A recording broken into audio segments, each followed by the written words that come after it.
It's a very bold slogan, but in many ways it's a very terrible slogan when you speak of an alternative of a homeland or death.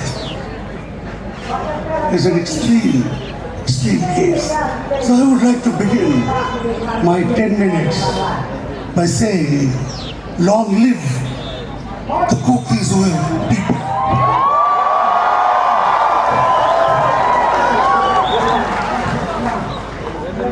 May you never die, may your ardor never die, may your zeal never die. Moreover, may your strength to fight injustice never die.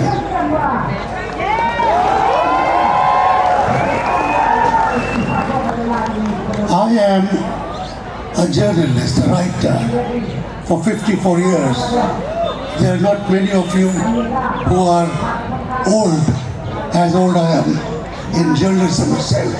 Otherwise, I'm 75 years old. In these years, I've been to Manipur many times. What you call peacetime, when it was not peacetime in the northeast. We went there in military convoys. We went there with RAW. We went there as reporters without cover. I know the ground reality in Manipur, in the neighboring states, as much as anybody who lives there, and perhaps then a little more. Because I live in New Delhi, I know the mind of the government, I know the thinking process of the government, I know the people who fund the government. So while it is all right for Chapma to give this brilliant analysis that cases are fought by individuals for their survival, and that we must protect the individual in his fight. Today is 3rd November. In 1984, on 3rd November, in this area, 6 people were being burned alive. It began on the 1st November, continued till the 2nd November, continued on the 3rd November. 5,006 were burnt in 5 kilometers from where you're sitting. The government looked on. The government was silent. So many years later, the cases are still being fought. The people who are responsible, some are in jail, some are on bail, some are dead. But God also has His own justice. But the cases are being fought. The struggle for justice never ends. But I would like to differ with Chapma. It is not just the individual, it is also the community. Ethnic cleansing is not of an individual. That is called murder. You kill me, you just kill me. You kill my people. You kill the future of us. We see that happening in Gaza. Little children are being killed. 2-month-old, 2 years old. Women are being killed. I was in Manipur 3 months ago. I saw the wall of remembrance. I saw the photograph of the 2-year-old child who was killed. To me, ethnic cleansing in genocide in Gaza or in some other places I could name is not very much different than the attempted ethnic cleansing of the Kuki zone in areas of Imphal, of the valley, and the intermediate areas between the hills. And ethnic cleansing is an ethnic cleansing. You want to wipe out all memory of a people. You want to wipe out the future. And that was my first impression when I went there after the violence.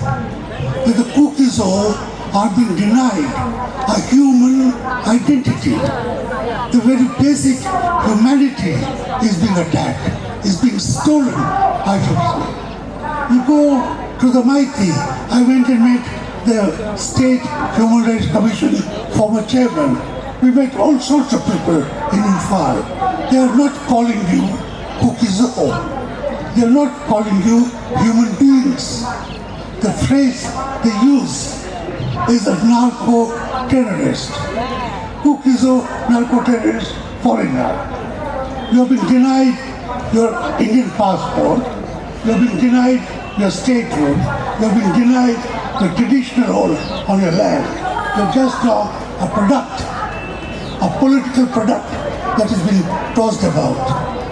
And this is where I want to really pin the blame. I heard three speakers. We talk of the tragedy of the victims. I've talked to the victims in refugee camps, in Churachandpur and in Delhi. I know the tragedy of the people. In my 54 years as a journalist, I've seen tragedy across the country. But what happens when it is not individuals, but governments will wage war on people? And that is what you have to understand. When the Prime Minister for 6 months doesn't speak, doesn't go to the press, doesn't call you to his office, that can also be done. He can say, send me 10 people from Jantar Mantar, I want to talk to them. That is as good as going there. He doesn't want to do any of those things. When the Home Minister says, I have trust in the Chief Minister, and the Chief Minister has trust in the killers, it is the state that is raged against you. You are not fighting just the Maitis. You are fighting the government of India. You are fighting the strength of the state assembly. You are fighting the power of the ruling party. It's a very tough fight. And here, apart from the grace of God, you have to show your own strength, your unity. Do not break up. Do not listen to rumors. Do not do things that bring you a bad name. Continue your struggle. Increasingly, number of people are coming waiting. They may not be here, but the strength, the prayers, the slogans, the social media, they are with you. Believe you me. In Gaza, nobody in India first wanted to support the children and the women and the people, because there was a wave of Islamophobia. You are all Christians, I'm one of you. The understanding of the common Indian was not very favorable, but over the past 6 months, your continued struggle, the continued violence over you, your hopelessness has made an impact on the people of India. Civil society of India is supporting you in your larger struggle, whether it's in Parliament, whether it's in the Supreme Court, and whether it is in collecting funds for your rehabilitation. Rehabilitation is an issue of the future. There are bad ways to rehabilitate, there are good ways to rehabilitate. My one caution will be, there should be no rehabilitation without consultation and consent of the people. This is my caution to you. This is my advice to you. Don't agree to anything unless you understand the implications. I came to support you.